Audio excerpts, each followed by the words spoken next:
Hi everybody, it's Scarlet Peate, Self-Sufficiency, and it's my knitting series once again. Hello. I thought today I'd teach you a little bit about Intarsia knitting. What is Intarsia knitting and what's the difference between Intarsia and Fair Isle and the benefits and how to do it. So I have some swatches here for you and I'm going to point with my pointer. Looking very posh here.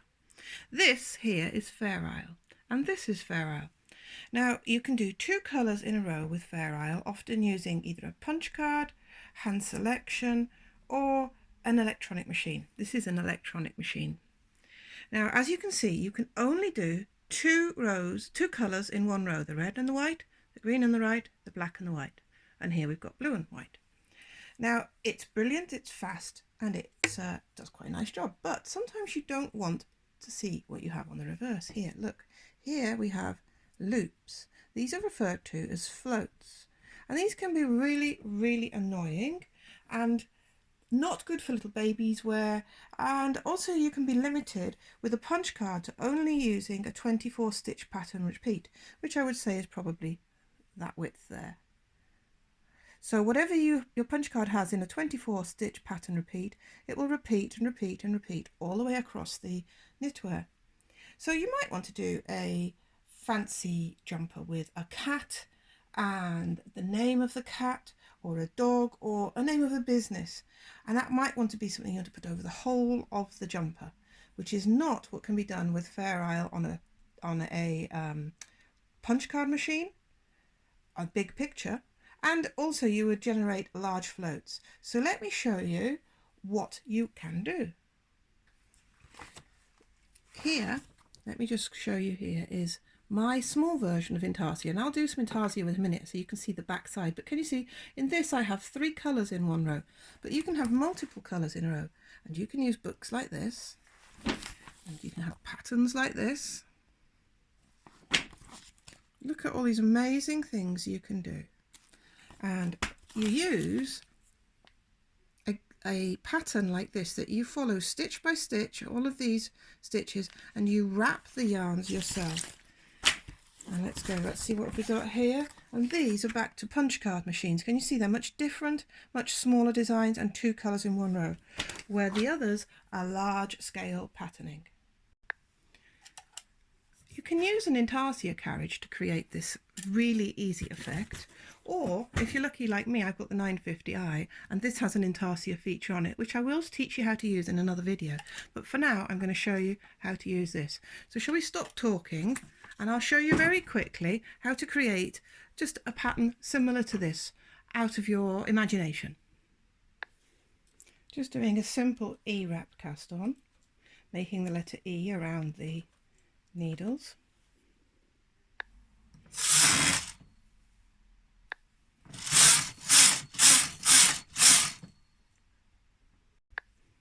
I've got some weight on that and a comb just holding it out the way. I've just knitted a little bit to get it easier for you to see the differences and what we're up to.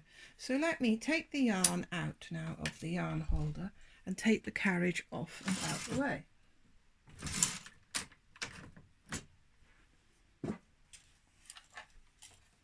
Now this is the Intarsia carriage. So what we want to do is start on the opposite side of where we're going to start work, and we just depress this to clip it on. This is the tension dial. We were on tension dial 6. It's a very simple machine here, carriage.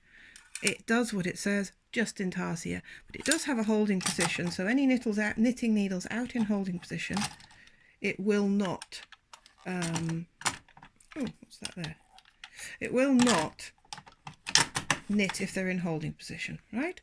So to be able to knit with this, we need the yarn and then the needles out in upper working position, and we also need to prepare ourselves down below here with the yarn ready to use. I've wound it onto little cones because that's easier to feed them with, but you can in this instance use balls because you can sort of pull out the lengths, drop it on the floor, and that's fine to use a ball in this instance. I have put all the yarn I'm about to use here, and I often use masking tape or sellotape to hold the yarn in readiness for using. So I've got 3 colours I'm going to use. I'm going to go across, and that's selected the needles in the outer working position.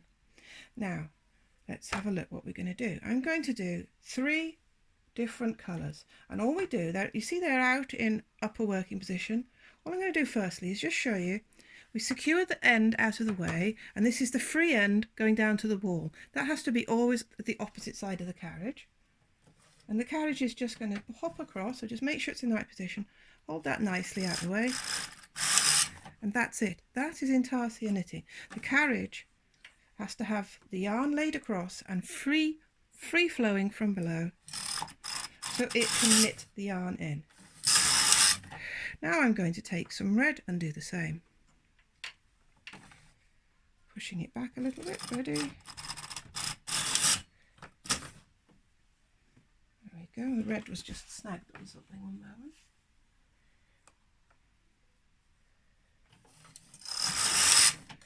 We've done 3 rows of red. And let's get the white into work. Where's the white? Here it is. I'm going to take the white across.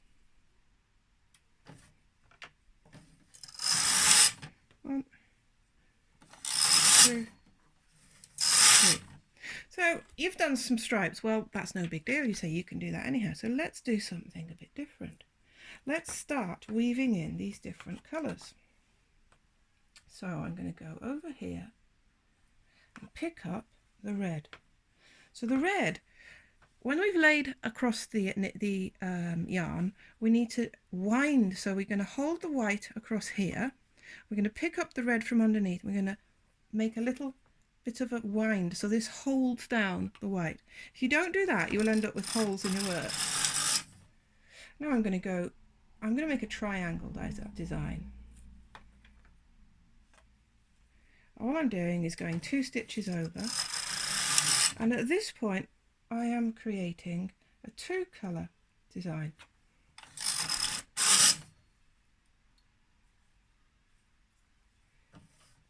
Right.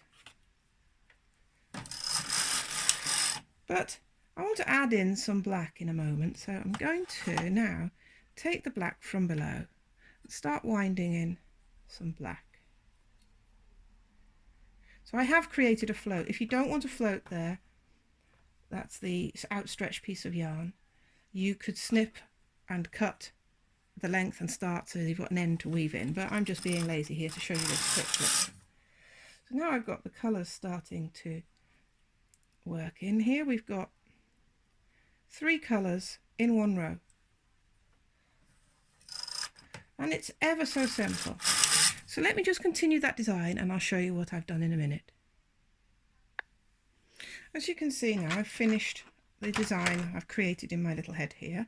I'm going to snip off the colours. Now these you would work in yourself with some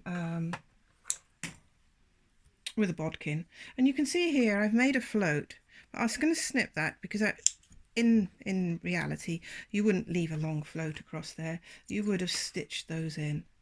So let me just see, there you go, that's what we've got. I finished with the carriage, so I'm going to take the carriage off by clamping the back here and pulling it off, and I'm just going to put back the main carriage to knit a few rows before I throw it off and show you what we've got.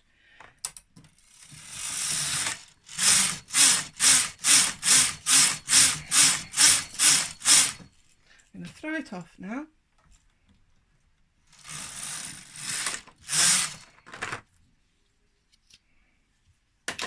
And this was just a simple Aztec design that I did in my head.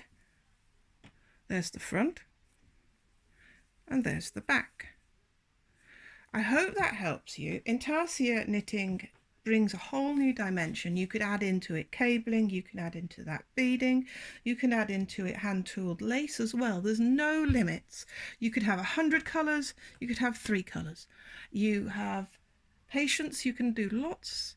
If you like me and don't like to follow patterns, I just create it this style I want in my head, and there it is very quickly. The one thing I will say is, if you're using a knitting machine like mine that has a built-in Intarsia carriage, the tension will stay the same. If you're using a different carriage, the tension will definitely be different between the two. You see the 2 whites, this one's tighter tension than this one. So you do need to check your tension differences and set the tensions, do your tension swatches, so you can get on and design the most amazing jumpers. If you have any questions about Intarsia work, please do comment below and I can hope to answer them. You can hop over and join me on my Machine Knitting Newbies group on Facebook.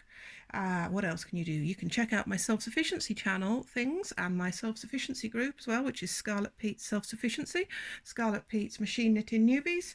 Just look up Scarlet Peate and you'll find me.